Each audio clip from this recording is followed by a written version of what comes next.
Welcome to our podcast, What No Mom Told You, where the rarely spoken truths finally get loud. I'm Megan Nelson. And I'm Pauline Walfish. And this is a therapist-led podcast where we talk about the things no one warned you about, the truths that are often kept quiet. We're naming the messy parts of life: motherhood, fertility, loss, grief, and joy, and everything in between, without judgment. Because the rarely spoken truths need to be said out loud, and because no one should feel alone. Welcome to What No Mom Told You. Welcome back, everybody. I am Pauline Walfish, and I am here with my faithful co-host and awesome colleagues. So I'm going to introduce you to Megan Nelson, my co-host. Welcome. Thank you, Pauline. It's so nice to be here again. Today we have Dr. Shara Brofman.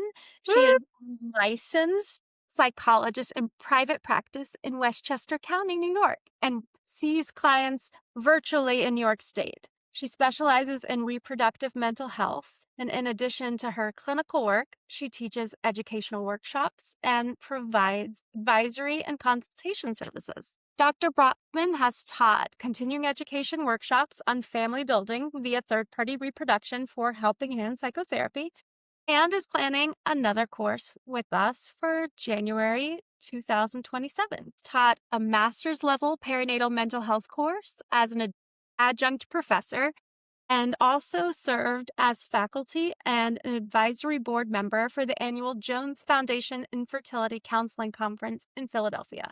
So today, Dr. Brofman is here to talk with us about third-party reproduction. Welcome. Thank you so much for having me. It's always really good to be with your team. It is great to have you in the room. We are both New York residents, but I think actually met in Philadelphia over our shared love and passion for third-party reproduction and when it takes more than two to make a baby. Actually, that's the pen that I have. It's literally a pen right here from that conference that I have. It used to be called Jefferson. Now it's called the Jones Conference. They have the best swag. Like I have pens with little floating sperm in them, and I have sperm-shaped squishy stress like a stress ball. I think that's popular, right? I think I have a bag that says like when it takes more than two There's to make a great a baby. tote bag too. Yes. So we always get the best giveaways from that conference. So, and tons of awesome learning material. Lots of knowledge. Back to the office. It's the best swag, right? And the people are pretty great. Yeah, the people are pretty great. So that's where are you going this year? I don't think I'm going to get to go this year. I've been many of the past years, and I might try to focus instead this year on ASRM, which is in the fall, but we'll see. Yeah. Well, Megan and I are going, so we'll bring you back some sperm. Please, if we don't see each other there, we'll definitely debrief. Yeah. So it is great to have you here to talk about third-party reproduction, which, is the technical way of saying it takes more than two to make a baby. So I guess let's dive in and talk about why would it take more than two to make a baby? And just start from there. That's a great place to start. So maybe it helps to even explain what third-party reproduction even means. So it means using egg donation, sperm donation, embryo donation, and or surrogacy. So using a surrogate, or sometimes called a gestational carrier, to build a family. So using somebody else's body parts. At least one other person needs to contribute. Got it. So that's where the more than two comes in, right? Right. And there would be, is that only for LGBTQ families? Or so I would say lots of people who use third-party reproduction to build a family have infertility. So some sort of infertility diagnosis and or another medical issue, and or it might be because of the family structure, as you brought up. So if it's a single parent family or a two-mom or two-dad family, there may be different, gametes, so it's eggs and sperm, or even embryos needed, or a surrogate. And then some people also, occasionally people plan to use third-party reproduction because of family structure. And then once assessed, once a workup is done, sometimes there's infertility found as well.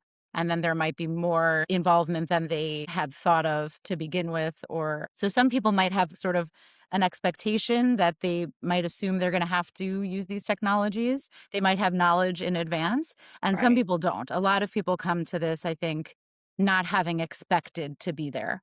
I think that's, I guess, what I want to say is, as a psychologist, um, most of the stories with which I'm familiar are when things don't go according to plan, when things aren't as expected, and something hasn't gone as hoped for. And so that's a lot of the work that I do is around, usually more around those stories where people weren't expecting to use donor egg, sperm, or embryos or surrogate to build a family. And so there's often a sense of stress and grief and loss, and sometimes even traumatic experience around Yeah. that for those people. But not everyone who uses the technologies has that same experience. Right. I think the young woman who just won the gold medal in figure skating, Alyssa, what's her last name? I did hear that about Her Alyssa dad Liu. Her dad. I did uh, hear that. has 5 children via anonymous egg donor in surrogacy. That's Yeah, what And I is heard. she So one of the yeah. the gold I had not heard medalist. that So story. I'd be curious to hear her. I don't know how much she has talked about Yeah. that experience as a donor conceived person, but certainly more and more stories are coming to light about that, that these are ways families can be built. And that's Yeah. But certainly, we so a might lot of representation came out from that story. Yeah, absolutely. Yeah, it's always so wonderful when stories like that positively impact the news and the media because like there's so many stories that get sensationalized in Yes. like drama TV shows and aren't really representative of like Hmm. what's happening in the real world and certainly not what we're seeing in the offices. Hmm. So, I think most people out there listening know you need a sperm and an egg, and they need to like meet up together and join to make a baby. And And grow like, somewhere. right. And like for the 5 and 6 people who like get pregnant, no problem. Like they don't really know what else is happening. They just know, like, okay, sperm, egg, baby. And then there's, a group of people that realize just how many other things have to happen and how complicated that is. And so for people who are using third party reproduction, whether like they knew that that was going to happen or not, Hmm. it's quite complex. Right. It can be so overwhelming, and people have even described it as burdensome. It ends up being a lot of decisions, all these like small decisions, not just the decision to build a family with this technology or with this donor or with gestational carrier, but all the related decisions and logistics that go into that. And then those decisions, to have a little choice, there's so much research about how to have a little choice is helpful, but to have a lot of choices is usually quite overwhelming. So it doesn't always feel empowering. And I think there are a lot of assumptions out there that people just do this I'm going to use a term which is not what most people we see experience, but to have a designer baby, or like people use these technologies to. Maintain their figure if it's like a Hollywood celebrity or something. Yes, exactly. Like, oh, they just like didn't feel like being pregnant, or they just like didn't, they wanted the best genes, or that's not really most of the time why people are building Right. families in these ways. And in fact, it's so painful for some people that they are ending up, missing out on a part of the experience they expected to have. And so those stories can be actually very, very hurtful and very inaccurate. Yeah. So there's so much thought and decision that goes into third party reproduction, right? Like just deciding to parent comes with decision making, Right. which usually is limited to like, do I like my partner? And like, do I want to parent with them? Yeah. Right. Like, and that's a big decision. That's a big decision and That is a complex big for many decision. people, like, not always a yes, no, people have ambivalence, people Yeah. have complicated. Or do I want a partner? Because there are plenty of Right, people that are choosing to parent without a partner. right. And if we talk about timeline, like a woman's ability to have her reproductive life is limited. So sometimes you get to 35 and you're like, okay, or more, and you're like, okay, do I want this even with this imperfect partner? Or do I want to do it on my own, or any of these other choices as well? Yeah. So walk us through like what does that decision making look like, right? So I've decided, or maybe it's been decided for me that like my eggs or my partner's sperm or our two eggs aren't going to make a baby, right? So we've gotten to the point where we have to decide like we're going to use a third party to reproduce. And so maybe we should just start with talking about donor sperm because that's probably like the most common. I know it's probably the cheapest of all the like donor It's certainly options. also one of the, an older technology that we've had the capacity. Yeah. And then I think, right, other than, traditional surrogacy, which was the surrogate using her own egg. But yes, happy to talk about sperm donation for sure. Yeah. So, all right. So let's just say either whether, I'm a part of a gay couple or I'm have a genetic reason why we can't use my partner's sperm or my partner doesn't have sperm, Right. I was going to right? say that too. Like that's Exactly. a medical condition that happens to some Absolutely. people. They just don't have sperm. Right. Exactly. So, and that's true too. Sometimes, a couple that was planning to use their own sperm may end up not being able to. If there's any medical issue there. And so there are a number of pathways, there are a number of ways to go about donor sperm, selecting a donor. And some people use a known donor. Certainly, some people have someone in their life, a friend or family member who makes sense and agrees, and that can work very well. It's also good to, in general, have legal and financial and medical discussions, even if you know the person, even if they're so great, even if you don't have any concerns, just in the interest of protecting everybody involved and especially a potential future child. So some people work with a known person. A lot of people work with an unknown person. And then I think, we used to use the term anonymous, and that's not really There is accurate. no such thing anymore as Right, no anonymous. such thing. I mean, who could have imagined, right? So all these stories about late discovery, meaning people later in their lives, in their 50s, 60s, 70s, at that conference, there was a panel one year of people who learned they were donor conceived via donor sperm when they themselves were in their like 60s. And they Yeah. learned that their dad had the dad who raised them had infertility and he's gone now. And so anyway, Yeah, I mean, I think it was those, like 23andMe or yes, Ancestry.com that exactly. really Yeah. busted this open for people. Exactly. So who could have imagined any of that technology? And let's not to mention AI and facial recognition. And, I just saw like an article about how we're all now being videoed at every restaurant we're in because everyone is wearing record glasses that are recording everything and they're all influencers at the table with their menu. And so like, there's Yeah, not a lot of there is privacy. there's, we do the best we can to protect our privacy, but, But privacy yeah, and but now and there's also a lot of knowledge that it is very helpful and has a lot to do with well-being when donor conceived people can have access to information about the people who contributed to their genetics.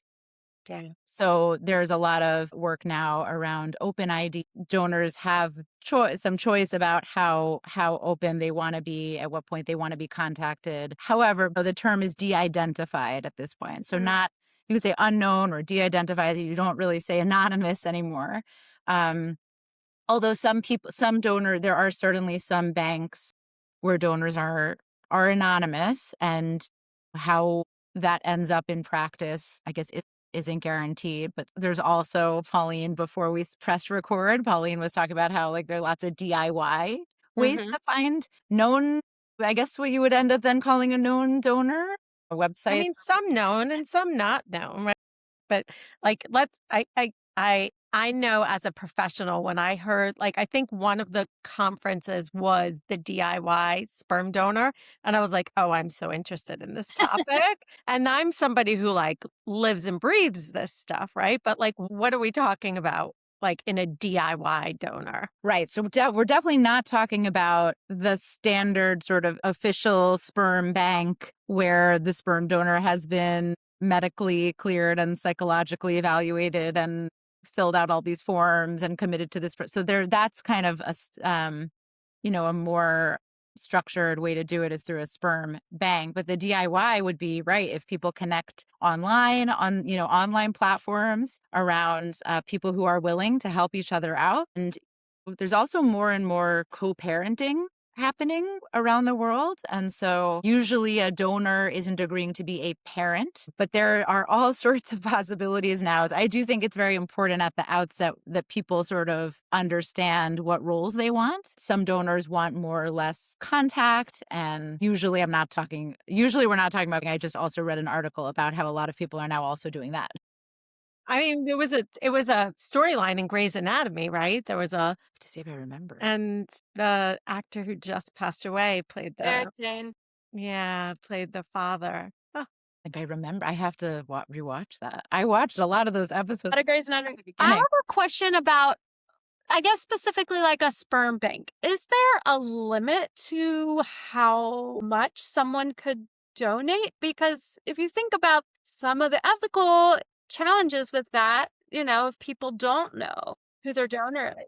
It's a great question. And unfortunately, there are some stories that have come out where either limitations weren't followed or sperm ended up being shipped elsewhere. I mean, banks do set limits and some are more restrictive than others, but there's no regulation officially or law that the donor can't then. I mean, he could commit and agree not to go somewhere else, but he could then also go somewhere else. And then hard to enforce. right. Yeah, And then hard to enforce, DIY, if they're selling it on Craigslist or if people even use Craigslist anymore, I don't know, but whatever, Facebook. No, I mean, that's a real thing. There are a couple well-known donors. Mhm. I don't know, Sarah, is it called like black market, like sperm of just selling it widely and are known to have thousands of donor conceived children. Right. I don't think that's representative of most donors, but No. it is a reality and it's some people's stories and it's certainly stories that are very clickable. Yeah. But that's not what's happening in sperm donor banks. That's right? not happening There's in banks. there's a lot of safety and checks and okay, like maybe somebody donated to a couple of different banks, but this isn't thousands of donor conceived. I think those stories are more extreme. And also, it's not that easy to be accepted as a sperm donor at the bank. Like, it's actually like kind of hard to be. I think that's, people have this assumption that these donors are just like these like random guys. I mean, college kids. say that right? again. Like college students, that it's like, But you have to be pretty, you have to be cleared medically, which is definitely not going to be everybody. And you have to really make a commitment to it. And also at banks that are really following guidelines, ASRM guidelines. I mean, the donors are interviewed and they also have a psychological assessment. And so not everybody gets approved also. And then even once they are approved, let's say, people in terms of selecting a donor, people have different levels of tolerance for risk. So let's say the donor identifies they have some medical issues in their family. So that may be tolerable to one person and not to another. There's some medical issues that he himself can't have, but if you identify, family members, I mean, most of us have family members with some medical history. blood pressure. Yeah. Right. And so where do you draw the line? And then also you could, someone could find a donor that really feels like a good fit who then unfortunately genetic match for, let's say, an autosomal recessive genetic disease on the carrier screening. And then it's like, okay, do we do that and then go through IVF and test the embryos for that gene? I mean, it can get really be a Complicated. lot of decisions. Yeah. And expensive. Yeah. So if we go back to the DIY, right? Like it's a spectrum, He's very interested right? in the DIY. There are people who are like watching the video on YouTube and like DIYing it with a known donor, right? With a known Somebody that they know, right? Whether they know them well or not. Like those are known donors, like they find the person. And then there's actually legitimate sperm banks that like will send a DIY kit. Like you get the sperm sample in a big giant cryopreserved tank with instructions about how to do at-home insemination. Also falls under the DIY, but not unregulated. Right. I think I'm glad you discerned what you meant by that. Because I think, yes, I think, some people, DIY could mean a lot of different things. And so whether that means with a, without a bank, in other words, making an arrangement on your own, or it Totally involves unregulated. examination is more DIY versus a doctor's office or a midwifery office. A midwifery offices also help out with IUI, with intrauterine insemination. So there are many decisions to be made. That's absolutely true. And some people that I guess the least DIY would be, a bank with a de-identified donor and an insemination or IVF in a doctor's office. Right. Which I think is how actually I don't know the stats of like which way is the most common, but like in the medical field, like that is actually pretty common that people are using a known or an unknown sperm donor, but the sperm is sent to the doctor's office and Right. then part of a medical procedure. Right. Exactly. And sometimes there's insurance coverage as well. Then sometimes there's not.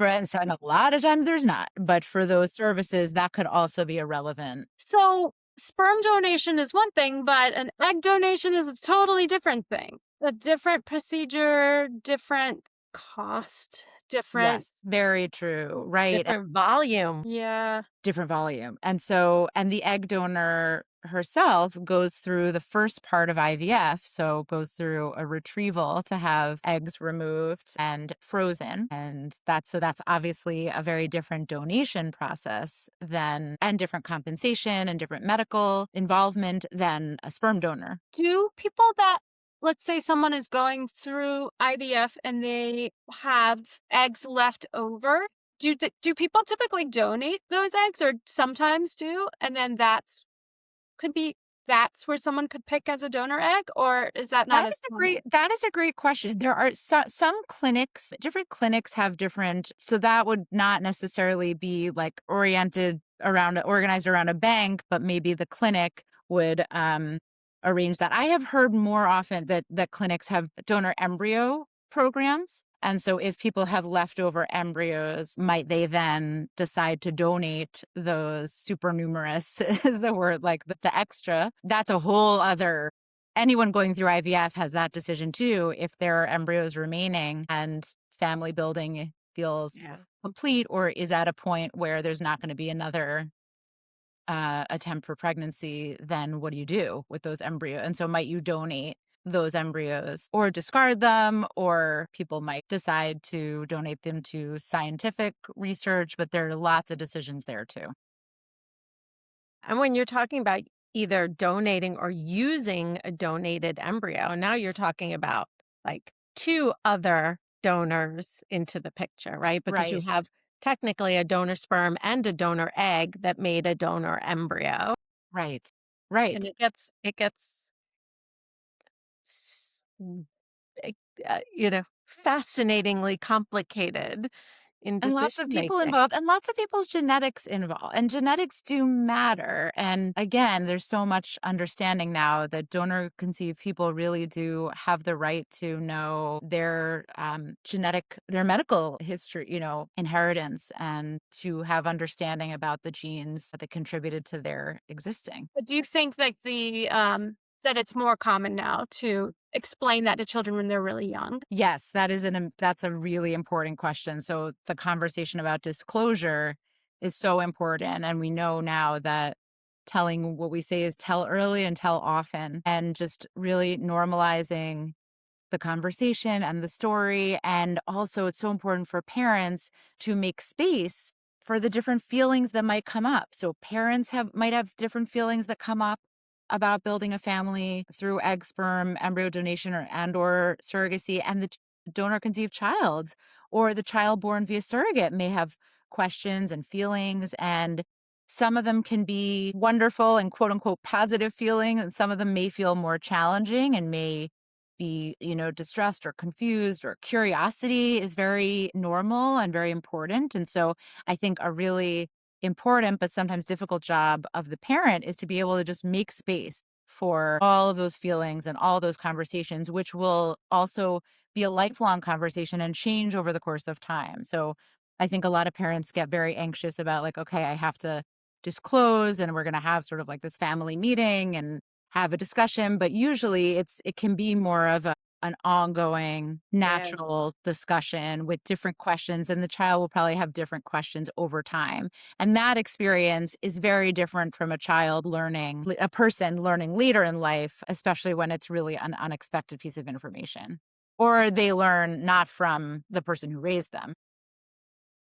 And, you're talking about the donor conceived child and the parents, and I think that that is something we definitely focus on a lot. And then there's donor siblings, right? So what about like the siblings that are in the home who are welcoming a brother or sister who may or may not share genetics? And then also, because donors often donate to more than one family, you may have your donor conceived child may have donor conceived siblings that are living outside of your home. Right. That's very possible. Right. So some people who are raised together have shared donors. Some people who are raised together have different donors. Some people are not raised with genetic siblings, and some people don't love the term siblings. Some people use different terms, or donor conceived relatives. Some people really, the term donor siblings really resonates with some people.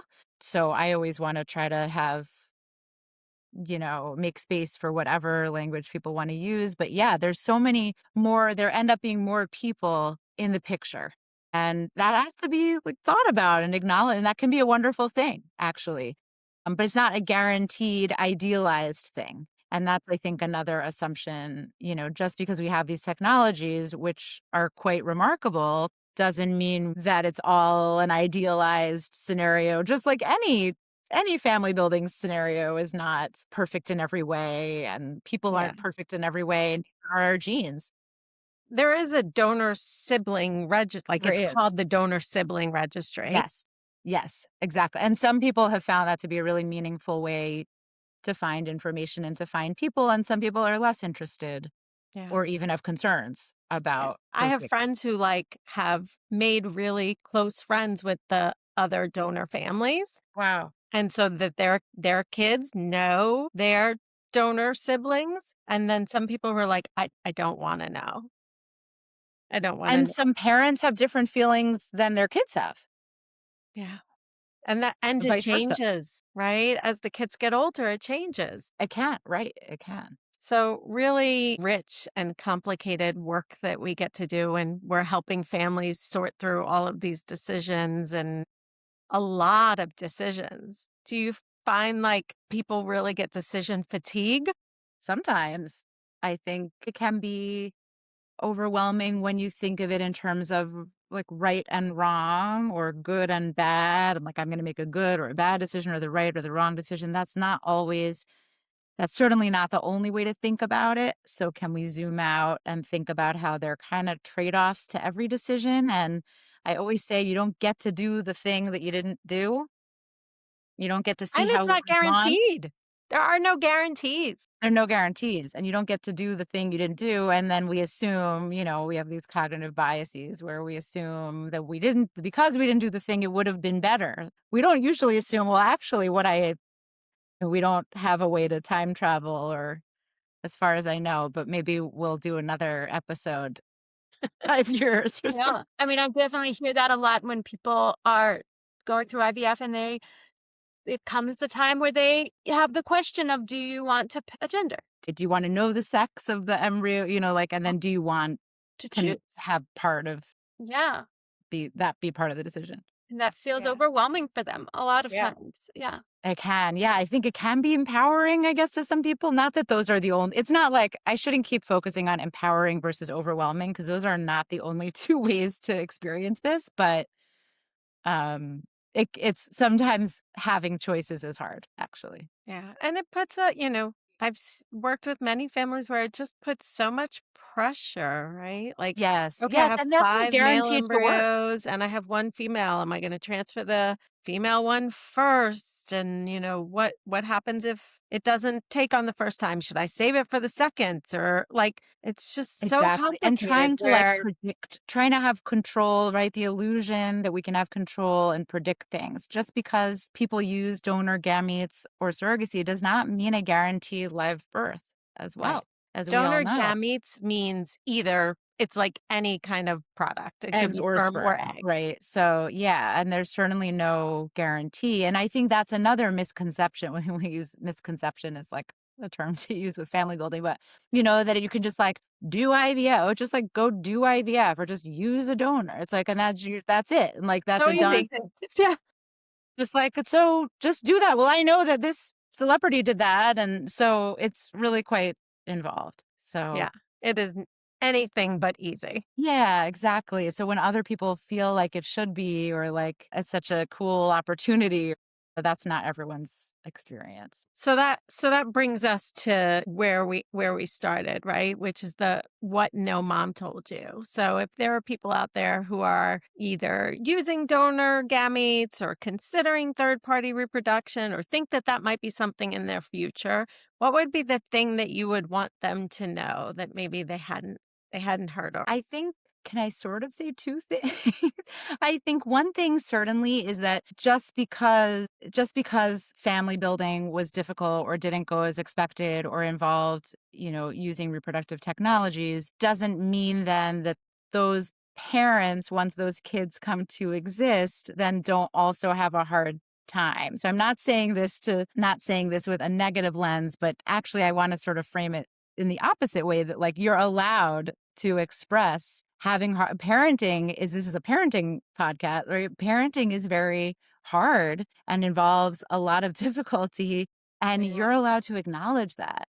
And I think sometimes people who go through so much to have a baby in the first place almost sometimes feel like either they shouldn't feel upset or they don't deserve to feel upset. It's like you've used up all your like being upsetness in your initial fate, which is not how life is. And then moreover, people around them are saying like, oh, At least.